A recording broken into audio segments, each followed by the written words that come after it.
नमस्कार, चंडीगढ़ से आपका स्वागत है। मैं हूं आरजू। आइए सबसे पहले नजर डालते हैं कुछ अहम खबरों पर।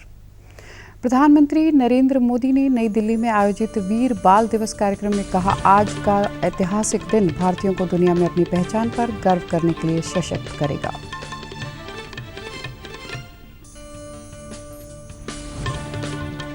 पूर्व प्रधानमंत्री अटल बिहारी वाजपेयी की जयंती के उपलक्ष्य में सुशासन दिवस पर सीएम मनोहर लाल ने की कई घोषणाएं। सोनीपत को नई पुलिस कमिश्नरी बनाने का ऐलान। और हरियाणा विधानसभा के 3 दिवसीय शीतकालीन सत्र की कार्रवाई आज से शुरू। अब समाचार विस्तार से। प्रधानमंत्री नरेंद्र मोदी ने आज नई दिल्ली के मेजर ध्यानचंद नेशनल स्टेडियम में वीर बाल दिवस के ऐतिहासिक कार्यक्रम में भाग लिया। इस वर्ष 9 जनवरी को गुरु गोविंद सिंह के प्रकाश पर्व के दिन प्रधानमंत्री ने घोषणा की थी कि 26 दिसंबर को गुरु गोविंद सिंह के बेटों साहिबजादों बाबा जोरावर सिंह, बाबा फतेह सिंह की शहादत को वीर बाल दिवस के रूप में मनाया जाएगा। इस अवसर पर प्रधानमंत्री ने लगभग 300 बच्चों द्वारा किए गए शबद कीर्तन में भाग लिया। आज सुबह एक ट्वीट में प्रधानमंत्री ने दोनों साहिबजादों और माता गुजरी जी का स्मरण करते हुए कहा कि देश गुरु गोविंद सिंह जी के साहस को भी नमन करता है। संस्कृति मंत्रालय सिखों के 10वें गुरु गोविंद सिंह के पुत्रों की देशभक्ति और उनके साहस से जुड़ी ऐतिहासिक गतिविधियों से बच्चों को परिचित कराने के लिए निबंध प्रतियोगिता का आयोजन कर रहा है। मंत्रालय ने गुरु गोविंद सिंह के पुत्रों की बहादुरी और शहादत विषय पर हिंदी, अंग्रेजी और पंजाबी भाषाओं में 500 शब्दों में निबंध की प्रविष्टियां आमंत्रित की हैं। प्रधानमंत्री नरेंद्र मोदी ने सभी लोगों से साहिबजादों की शहादत पर निबंध प्रतियोगिता में भाग लेने की अपील की है।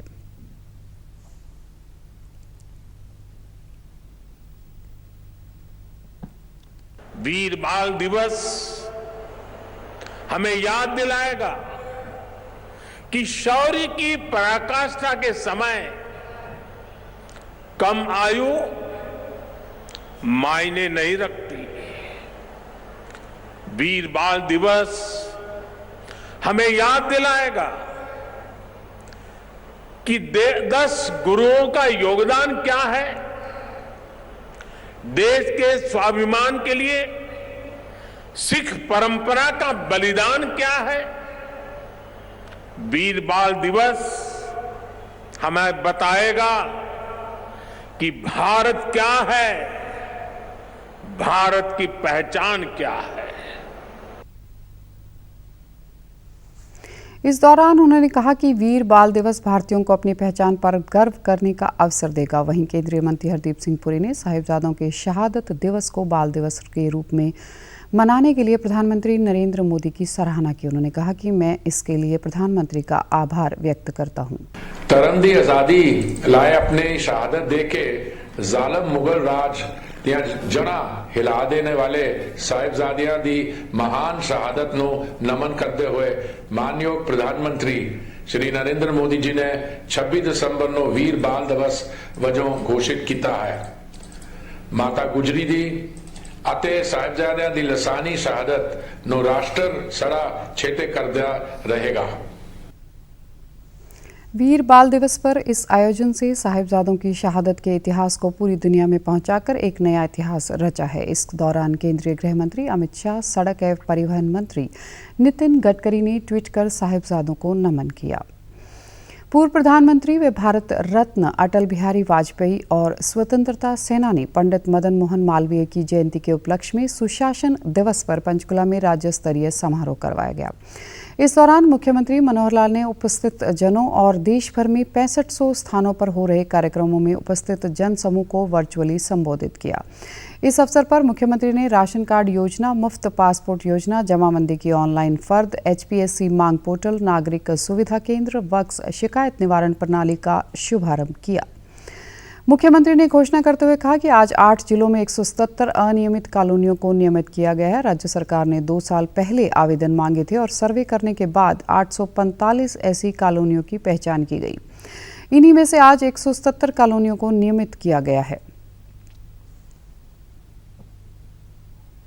रेजिडेंट वेलफेयर एसोसिएशन भी एक टेम्परेरी हमने बनवाई है ताकि कोई ना कोई उसकी जिम्मेवारी ले जो काम वहां करवाने के हैं। तो ऐसी जो प्रक्रिया है वो अभी चल रही है, लेकिन आज जितनी पूरी हो गई है उसकी मैं घोषणा करता हूं 8 जिलों के 177 कॉलोनीज को आज नियमित किया जाता है।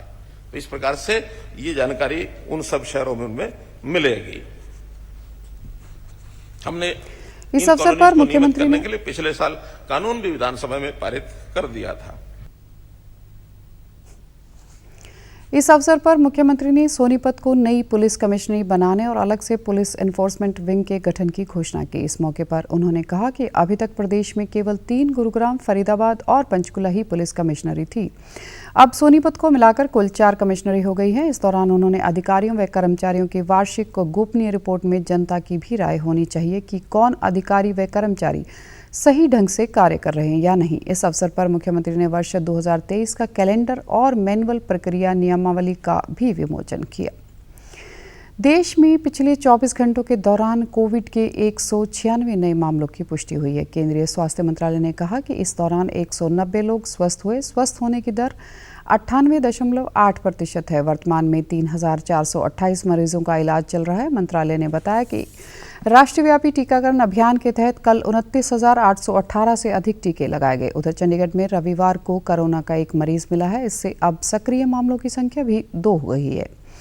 स्वास्थ्य विभाग की ओर से जारी किए गए आंकड़ों के अनुसार शहर में रविवार की कोरोना का पॉजिटिविटी रेट 0.13% रहा। वहीं पिछले 24 घंटों में 783 लोगों ने कोरोना महामारी की जांच के लिए कोविड जांच करवाई है। अस्पतालों में ऑक्सीजन बेड पर दाखिल मरीज की संख्या 1 है और वेंटिलेटर पर मरीज की संख्या 0 है। हरियाणा में 4 लोगों में कोरोना संक्रमण की पुष्टि होने से प्रदेश में सक्रिय मरीजों की संख्या 23 हो गई है। वहीं संक्रमण दर 0.11 और रिकवरी दर करीब 99% है। भारतीय रिजर्व बैंक ने देश के सभी बैंकों से 1 जनवरी तक मौजूदा लॉकर ग्राहकों के साथ लॉकर समझौते का नवीनीकरण करने को कहा है। सभी मौजूदा लॉकर ग्राहकों को नए समझौते के लिए अपनी पात्रता का प्रमाण देना होगा। सभी ग्राहकों को एक निश्चित तिथि से पहले अपने समझौते का नवीनीकरण कराना होगा। आरबीआई ने सभी बैंकों को स्ट्रांग रूम के प्रवेश व निकास द्वार पर और बैंक के साझा क्षेत्र में सीसीटीवी कैमरे लगाने की सलाह दी है। साथ ही सभी बैंकों को कैमरों की रिकॉर्डिंग कम से कम 180 दिन तक सुरक्षित रखना अनिवार्य होगा। आरबीआई ने बैंकों को यह भी सुनिश्चित करने का निर्देश दिया है कि यह नए लॉकर समझौतों में कोई भी अनुचित प्रावधान या शर्त नहीं होनी चाहिए। दिशा निर्देशों के अनुसार यदि कोई ग्राहक अपने लॉकर को बिना उसकी जानकारी के खोले जाने या किसी चोरी या सुरक्षा में चूक की शिकायत करता है तो बैंक सीसीटीवी रिकॉर्डिंग सुरक्षित रखेगा। हालांकि प्राकृतिक या दैवीय आपदाओं से होने वाले नुकसान के लिए बैंक उत्तरदायी नहीं होगा। पंजाब सरकार की ओर से प्रवासी पंजाबियों की शिकायतें और समस्याओं का समाधान के लिए मिलनी समारोह करवा रही है। पंजाब के प्रवासी भारतीय मामलों से संबंधित मंत्री कुलदीप धालीवाल ने बताया कि एनआरआई पंजाबियों के साथ आज मोगा में मिलनी समारोह करवाया गया। इसमें मोगा, फिरोजपुर, फरीदकोट, मुक्तसर, फाजिलका, भटिंडा और मानसा आदि जिलों से संबंधित प्रवासी पंजाबियों के मामलों की सुनवाई की गई। उन्होंने बताया कि 30 सितंबर को अमृतसर में अमृतसर, गुरदासपुर, पठानकोट और तरनतारन जिलों को मिलनी समारोह के अंतर्गत कवर किया जाएगा, जिनके लिए प्रवासी पंजाबी ऑनलाइन या मौके पर पंजीकरण करवा सकते हैं। धालीवाल ने बताया कि प्रवासी पंजाबियों की सामाजिक, आर्थिक और सांस्कृतिक मामलों से जुड़ी सभी समस्याओं का निश्चित समय में निपटारा किए जाने के लिए पंजाब सरकार विशेष नीति तैयार कर रही है। पंजाब सरकार हर साल दिसंबर और अप्रैल के महीने में 2 बार एनआरआई मिलनी समारोह करवाएगी। हरियाणा विधानसभा के 3 दिवसीय शीतकालीन सत्र की कार्रवाई आज से शुरू हो गई है। मुख्यमंत्री मनोहर लाल ने सदन में शोक प्रस्ताव रखा। इसके बाद नेता प्रतिपक्ष भूपेंद्र सिंह हुड्डा ने शोक प्रस्ताव पढ़ा। मुख्यमंत्री मनोहर लाल ने सदन में कहा कि आज का दिन हम सब के लिए गौरव का दिन है। श्री गुरु गोविंद सिंह के दोनों साहिबजादों के बलिदान स्वरूप आज का दिन वीर बाल दिवस के रूप में मनाने का प्रधानमंत्री नरेंद्र मोदी ने फैसला लिया है। दोनों साहिबजादों ने हमारे देश धर्म के लिए बलिदान दिया है। सदन की कार्रवाई में पहली बार आदमपुर से विधायक बने भव्य बिश्नोई ने हिस्सा लिया। इस दौरान भव्य के पिता कुलदीप और माता रेणुका बिश्नोई मौजूद रहे। पहले दिन अपराधियों और नशा तस्करों पर सरकार की कार्रवाई पर हंगामा हुआ। सरकार के बुलडोजर चलाने को लेकर इनेलो विधायक अभय चौटाला ने सवाल उठाए। इसके जवाब में मुख्यमंत्री मनोहर लाल ने कहा कि अपराध से बनी संपत्ति और उसका साथ देने वालों के खिलाफ कार्रवाई की जाएगी।